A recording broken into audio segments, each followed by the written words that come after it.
Bonjour, c'est Pierre pour Social Impact et aujourd'hui j'ai la chance d'interviewer la merveilleuse Lilou Massé. Oh là là.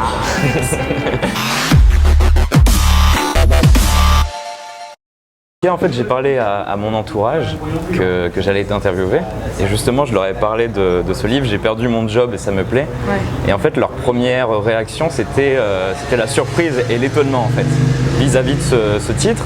Est-ce que tu peux nous dire qu'est-ce qui t'a animé lorsque tu as écrit ce livre? Ils ont pensé que j'étais provoque. Ça, ils m'ont pas posé la question, Non, mais souvent, j'ai ça, senti alors dans leur que visage que... C'est quelque chose que j'ai vécu en fait à Londres et je me suis fait virer en février 2009. J'étais directrice marketing. Je faisais en parallèle des petites vidéos YouTube. Et en fait, il y avait une chanson à la radio de Katy Perry, I Kissed a Girl and I Liked It. Et moi, au lieu d'avoir ces paroles-là, j'avais en tête I Lost My Job and I Liked It. Okay. Et c'était pile au moment où, en fait, je l'ai pas écrit, hein, j'ai pris mon iPhone et j'ai décidé de tout enregistrer, tout ce qui se passait, les hauts, les bas, les petites techniques que j'avais appris tout au long de ces années, depuis 9 ans, dans le développement personnel, etc. Ouais. Et savoir comment j'allais rebondir pour attirer le job de mes rêves. Okay. Mais je savais même pas encore ce que ça allait être. Je savais que ça allait être lié aux vidéos et à la communication. C'est quelque chose qui me plaisait. J'avais déjà 2-3 millions de vues sur YouTube. Ouais. Je savais pas que ça allait vraiment être une espèce de bouffée d'air frais. Et j'avais envie de parler de ce passage-là juste après se faire virer au téléphone un peu brutalement. Okay. De comment la vie peut, en fait, ça peut devenir un énorme cadeau. Bien sûr. Si on l'accepte. Ouais. Et c'est à cause des vidéos YouTube que tu t'es fait virer? En partie. Okay. Je pense que ça dérangeait en fait Okay. la boîte dans laquelle j'étais. Ils voyaient que j'étais indépendante, que j'étais pleine d'idées. Les sujets étaient leur plaisaient peut-être pas complètement. Okay. Et aussi parce que c'était devenu très technique, alors qu'à la base j'avais fait du marketing pour que ce soit créatif et fun, tout ça. Donc, et puis c'était un environnement super stressant. Ok. J'en profite pour faire un petit clin d'œil à Clément, celui qui bosse avec moi, parce qu'il était prof d'anglais à l'Éducation nationale. Et comme toi, il faisait des vidéos YouTube et justement il s'est fait virer à cause de ses vidéos. Donc voilà, je vais. Et puis bonheur pour lui parce que c'est vraiment quelqu'un de super sympa. Ouais. Je suis heureuse qu'il puisse vivre vraiment en toute liberté parce que c'est ça qu'on est appelé à faire. Voilà, il a perdu son job et ça lui plaît aussi. Il est en train de créer la vie de ses rêves. Autre question, j'ai remarqué que beaucoup de personnes et même moi-même dans le passé, en fait, on remet souvent notre bonheur entre les mains des autres, jusqu'au jour où on comprend un petit peu notre place sur Terre et l'opportunité qui nous est offerte pour pouvoir nous libérer et créer notre propre vie. En fait, ma question c'est, toi, quelle est ta mission de vie? Qu'est-ce qui est important pour toi et comment tu l'as trouvé? Ce qui est important pour moi, c'est avant tout de m'éclater, de me sentir libre dans ma créativité, dans mon élan d'expression, de ne pas me retenir, d'être le plus authentique possible, c'est-à-dire de vraiment vivre ma vérité, vivre ce que je suis venue là, ce que je porte en moi en fait. J'ai envie que ça s'incarne, ça se manifeste dans la réalité. Okay. Donc après, il y a plein de formes à ça. Ça, pour certains, ça s'appelle une mission de vie. Pour d'autres, c'est vivre son kiff. Tu l'appelles comme tu veux. Ouais. Mais je pense qu'on est vraiment venu là pour s'éclater et pas pour vivre dans nos peurs et pas pour faire des choix dans ses peurs. Moi, ce qui me plaît vraiment, c'est d'interviewer des gens, c'est d'écrire des livres, c'est d'être à la rencontre des personnes, de faire des conférences et tout ça. Ça, c'est une expression d'une volonté de ma part d'encourager les gens à passer à l'action dans leur vie et à s'ouvrir à la vie. Okay. Et à dire mais bien sûr moi aussi je peux le faire. Donc si ça passe par des interviews et des témoignages de personnes diverses dans divers sujets, ça sera ça. Okay. Si l'année prochaine il y a une autre expression qui s'ajoute à tout ça, et si ça me plaît, ça me parle, et si je sens que à l'intérieur je suis excitée à l'idée de le faire, enthousiaste, passionnée, je suis ça. Donc je suis mon enthousiasme. Okay. Il y a une envie aussi d'apporter de la valeur aux gens en partageant toutes tes interviews. Ouais. Il y a un désir d'apporter des éléments et puis gratuitement aussi, c'est-à-dire que j'ai rien qu'en anglais, il y a 2100 vidéos sur ma chaîne YouTube. Donc ça m'a ouvert les portes à l'international, c'est-à-dire qu'après les vidéos elles ont été vues et sont vues dans les 4 coins du monde, elles sont sous-titrées. Donc c'est vrai que l'anglais c'est un autre point, mais c'est très important je trouve maintenant de vraiment se mettre à l'anglais. Et puis, ça c'est entre guillemets quelque chose qui me tient à cœur. Je me suis surtout toujours sentie très internationale. Je suis née à Santa Barbara en Californie, de parents français. C'est aussi pour ça que je peux parler anglais, mais je l'ai appris que pendant mes études. C'est quelque chose qui est revenu bien plus tard. Et justement, est-ce que tu aurais un conseil à donner aux gens pour qu'ils trouvent leur mission de vie? C'est de regarder là où ils se sentent bien. Et puis c'est avant tout. Alors il y a un petit point qui était intéressant, parce que j'ai fait une interview avec Robert O'Hato, qui est un Américain que j'ai interviewé à Boulder au Colorado. Et lui disait qu'en fait il faut regarder là où on peut avoir eu honte dans son enfance ou quelque chose qui nous tient particulièrement à cœur, qui nous fait un peu sourire. C'est-à-dire que quand tu ouvres les portes de ton appart, de ta chambre, tu ouvres les volets, tu ouvres la fenêtre, qu'est-ce qui quelque part te fait pas le plus souffrir dans le monde, mais où il y a vraiment un truc qui paraît injuste et en même temps où il y a une honte, parce que pour moi la chose la plus dure était toujours pour moi la communication en grandissant. Le fait d'être dans deux pays, de ne pas me sentir à ma place, donc j'ai envie que les gens se sentent à leur place, j'ai envie qu'ils soient écoutés, j'ai envie de faire des interviews et qu'elles soient entendues, que la personne soit à l'aise. Et après autour de ça il y a plein de... J'ai envie d'offrir les outils aux personnes pour qu'elles puissent prendre confiance en elles et surtout s'autoriser à vivre sans se faire violence, parce qu'on peut être très dur sur soi-même, et de retrouver goût à l'amour et envie de revivre cet amour, que ce soit en relation amoureuse ou amicale ou dans le travail, enfin se reconstruire là-dedans. Et d'ailleurs ça me rappelle, il y avait une cliente, parce que je fais du coaching en développement personnel, il y avait une cliente qui me demandait comment je peux trouver mes valeurs.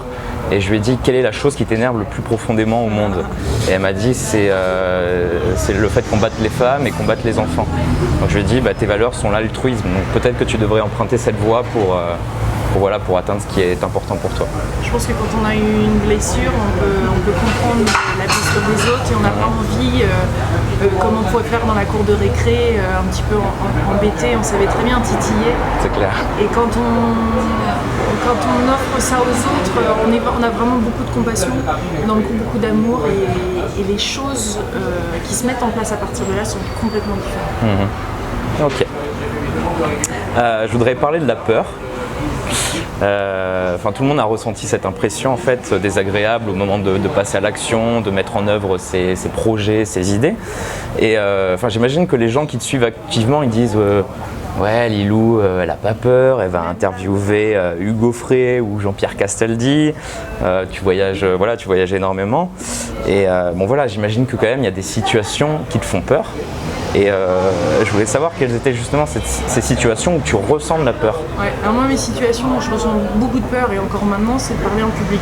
Ouais. C'est-à-dire que quand je me suis retrouvée à faire un TEDx à Strasbourg devant 1000 personnes, je les avais comme ça. Bien sûr. Ouais. Et ça fait seulement 1 an et demi que je fais des conférences et de parler en public, j'ai commencé avec 25 personnes et je me suis autorisée à attendre le moment en fait où j'étais prête. C'est-à-dire que ça me faisait encore peur, mais je me faisais pas du mal à le faire. C'est-à-dire que il y avait quelque chose de plus grand au-delà de la peur qui me donnait le courage d'y aller.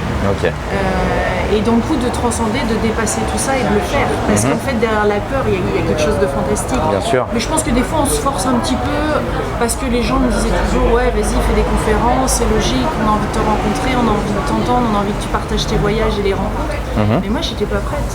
Donc comme je ne voulais plus me faire du mal, j'ai décidé d'attendre que ce soit le bon moment. Et j'ai reçu un coup de téléphone un jour et c'était au Palais des Congrès de Saint-Jean-de-Mont. Saint-Jean-de-Mont, ça représentait une ville où j'ai passé une partie de mon enfance tous les étés. Et je sais pas, il y avait quelque chose dans la voix de cette dame, je savais que c'était le bon moment et que je pouvais commencer à parler en public. Okay. Alors après, depuis maintenant avec la pratique et tout ça, je suis beaucoup plus à l'aise et il y a moins de soucis. Mais il faut aussi attendre le public. J'ai énormément de doutes, j'ai énormément de doutes sur plein de choses, même sur l'avenir. Mais plus, en fait, je m'autorise à être avec ces doutes et que quelque part je rassure comme une petite fille en moi qui a elle peur encore de ces situations et que je la fais grandir, je la rassure.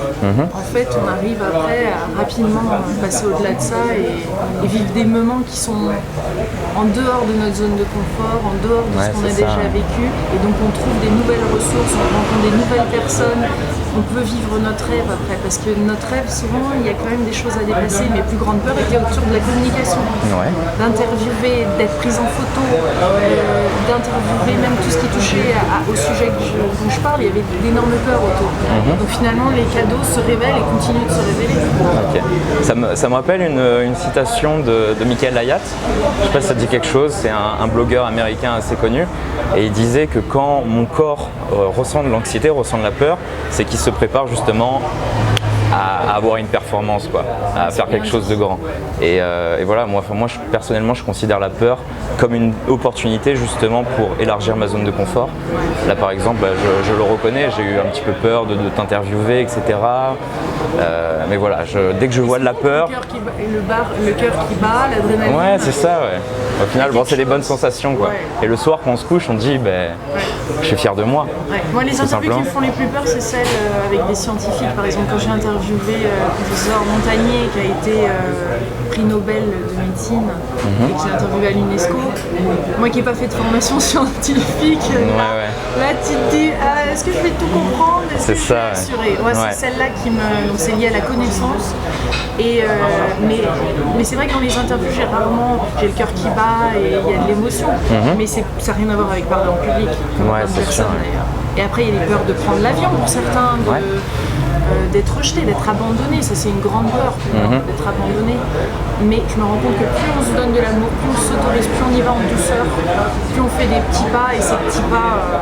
je suis d'accord, la méthode des petits pas. Justement, voilà, je vais te poser la question pour vaincre la peur. Selon toi, la meilleure méthode, c'est d'y aller par palier, par petits pas.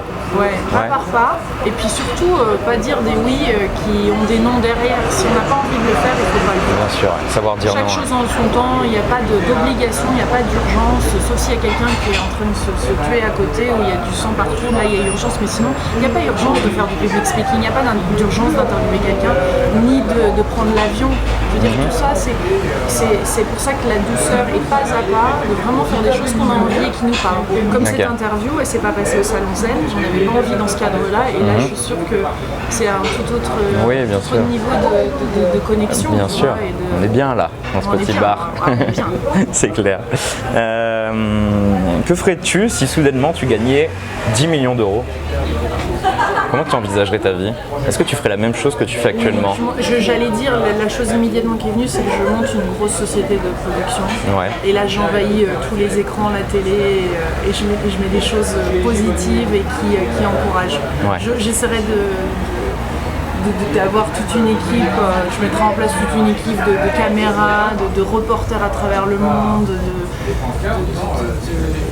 la télé de Lilou serait partout.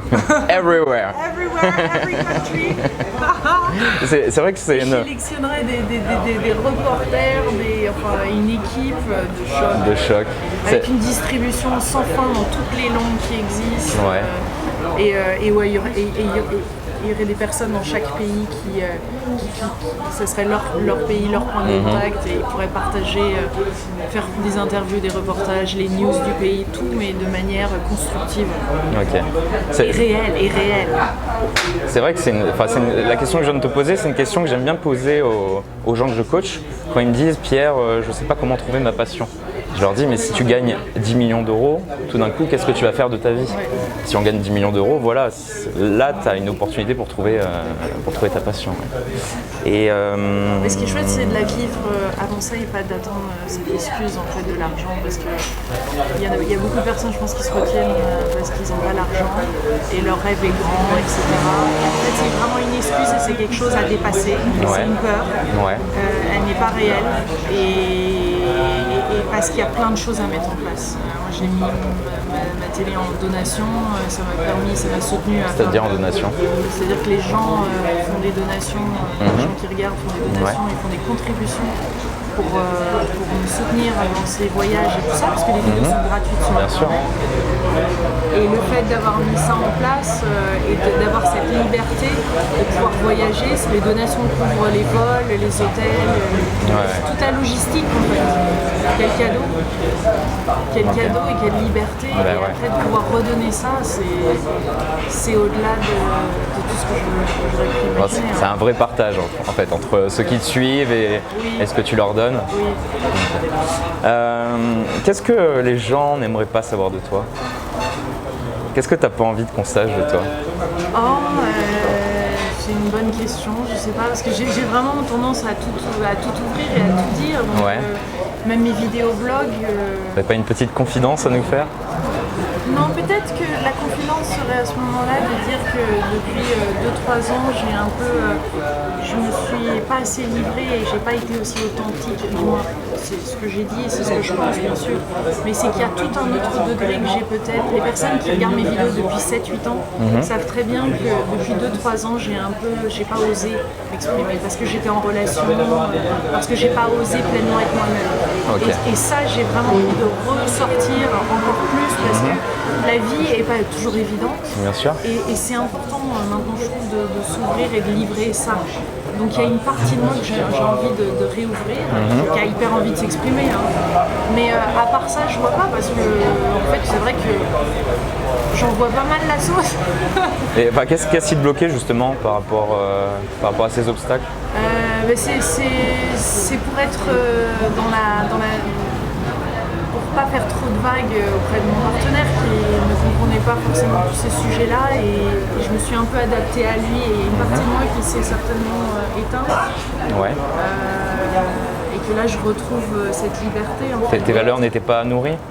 On n'avait pas les mêmes valeurs. C'est-à-dire que parfois on avait des valeurs en commun, mais il y avait une partie qui n'était pas satisfaite et que je n'osais exprimer avec lui. Donc vraiment c'est oser cette expression, j'ai envie de dire, la partie c'est d'oser cette expression aussi dans mon intimité, pas seulement à la caméra. Beaucoup de mes amis m'ont découvert dans le livre parce que c'est un journal intime et beaucoup n'étaient pas au courant de tout ce que je traversais. Pour moi c'est presque plus facile de le faire en vidéoblog parce que c'est tellement intime, tellement doux, tellement vulnérable et tu peux le faire de chez toi qu'en personne. Alors maintenant depuis plein de choses ont changé, je parle en 2009 mais et là le fait de sortir de cette relation me donne envie de ne pas faire ce compromis-là et d'être dans une relation avec une personne qui m'accepte telle que je suis, avec mes folies, avec mes angoisses, avec mes délires, avec les voyages, avec un texto, sans texto. Ok. Qu'est-ce que tu ferais cette année s'il était impossible d'échouer? Quelque chose qui t'anime, t'as peur? Mais c'est il est lié impossible à la d'échouer. boîte de production, c'est toujours lié à ça et ce que je fais. Là je vais partir en Asie, je pense pendant plusieurs mois et ça me fait plus peur. Je sais très bien que je suis soutenue, je me sens soutenue par la vie dans ce que je fais, donc c'est plus d'en créer des structures pour moi. Ça me fait encore peur, cette responsabilité des structures, trouver les fonds pour les créer, mais au final est-ce vraiment nécessaire? Je ne sais pas, je n'ai pas encore répondu à cette question. Est-ce qu'il y a une personne sur Terre qui a les résultats que tu souhaiterais obtenir?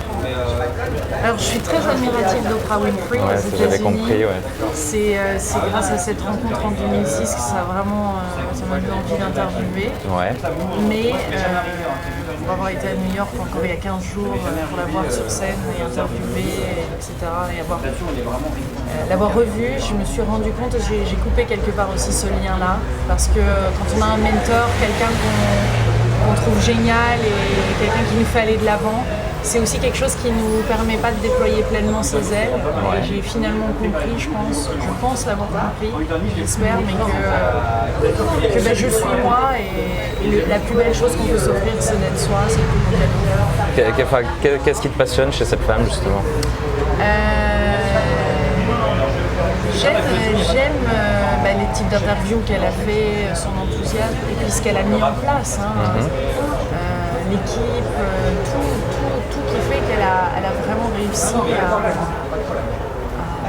à inspirer des millions de personnes. Et elle a réussi à le faire à la télé, elle a réussi à le faire sur des vastes réseaux. Après, maintenant, je me rends compte que tout ce qui m'inspirait chez elle, je l'ai produit, puisqu'il y a plus de 30 millions de vues rien que sur la chaîne américaine. Donc tout ça, c'est pour ça que je pense que je me suis rendu compte que moi, c'est Internet. Les anciens schémas, c'était la télé. Et je suis bien là où je suis. Et il n'y a plus besoin. Il va falloir que je me trouve une autre inspiration, peut-être. C'était Lilou Massé et Pierre pour Social Impact. À bientôt.